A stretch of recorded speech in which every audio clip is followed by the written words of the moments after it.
il y a des machines qu'on n'éteint jamais. Les brasseries ont un groupe électrogène indépendant, donc ils ne dépendent pas du courant des néos. Il y a des machines qu'on n'arrête jamais. Je dis bien jamais. Même quand il y a la panne. D'abord, pour qui est la panne, c'est un problème. Quand ça commence à déranger, on n'éteint pas. On appelle le blanc qui gère ça. En France, il vous dit comment gérer. Ou bien il prend l'avion, il vient gérer. Vous croyez que c'est simple? Parce qu'il y a un employé, comme il travaille là-bas 24 sur 24, peut-être vous le savez, que là-bas, dans les brasseries, on travaille 24 sur 24. Il y a des équipes qui se relaient. Pour que vous ayez autant de vin. Comme vous aimez le vin. N'est-ce pas, vous aimez le vin? Voilà. Donc, il faut qu'il y ait donc le vin constamment. Donc, ça tourne 24 sur 24.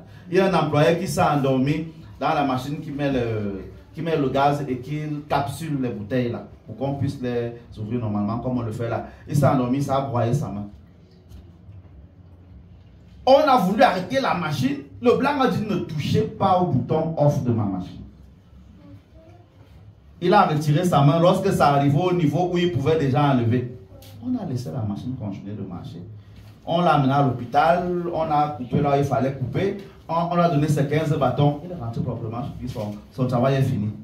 Heureusement, c'était la main gauche, c'était un droitier, donc c'était pas sa main motrice. On n'éteint pas la machine. Vous voyez, même ceux qui fabriquent le vin connaissent certaines lois. Pourquoi vous ne voulez pas connaître et appliquer ces lois? La seule loi qu'on vous apprend aujourd'hui, c'est pardonnez-vous réciproquement, de manière à former un seul corps. Soyez reconnaissants, n'est-ce pas? Que la parole du Christ demeure en vous avec abondance, de telle sorte que vous vous instruisiez et vous avertissiez en toute sagesse. Est-ce que vous comprenez que, je voulais vous faire comprendre qu'il y a quand même un vide dedans. On ne vous enseigne même pas comment prier. Et c'est normal que ça vous perde. On dit des choses sur... Quand on divise un paragraphe en 10, on vous dit 2 phrases. Le reste, on ne dit pas. C'est pour ça que le mystique vient puiser dans la Bible ce qu'il veut. Parce qu'il connaît certaines choses. Mais vous qui ne connaissez pas, vous allez seulement appliquer ça. N'est-ce pas? Nous tous, nous avons déjà fait les chants. Donc, vous dormez paisiblement chez vous lorsque tu viens voir la mauvaise herbe dans ton champ. Nous sommes dans les temps de cacao. Vous connaissez le boulot que les gens, les cacaoculteurs abattent pour nettoyer leur champ. Il y a cette mauvaise herbe poussée. C'est quelle spiritualité dont on vous demande de laisser le mauvais grandir avec le bon? Vous pensez que ça a un sens? Quelle spiritualité vous demande? Non, laissez le mauvais, grandissez avec lui.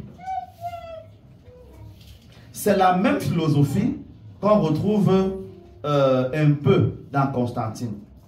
Dans Constantine, lorsque, je crois que c'est Gabriel, l'archange Gabriel a envie de laisser venir Mammon sur terre, l'enfant du diable, il le dit. Dieu vous a trop aimé. Or, on a vu que pour que vous donniez le meilleur de vous-même, vous devez être en face des plus grands malheurs. Je vais donc laisser venir sur terre le plus grand malheur pour que les plus méritants expriment leur amour. C'est ça que l'archange Gabriel dit dans Constantine. C'est une manière de réfléchir. Donc mieux, il faut qu'il y ait la souffrance. Parce que dans la souffrance là, on trouve donc les vrais bons. C'est comme ça que beaucoup réfléchissent. Ce que je veux faire entrer dans vos têtes, c'est que vous ne devez pas dire que vous servez Dieu avec uniquement en tête ce genre de paroles. Parce que ce genre de paroles ne vous fait pas avancer. Ce genre de paroles vous empêche de grandir. Et il faut avoir le courage de le dire. Plus d'un tiers de la planète, soit à peu près 4 milliards d'individus, sont surchargés dans les églises chrétiennes et catholiques. C'est-à-dire catholiques, romains, orthodoxes, protestants, born again, Jésus sauve again, tout ce que vous voulez.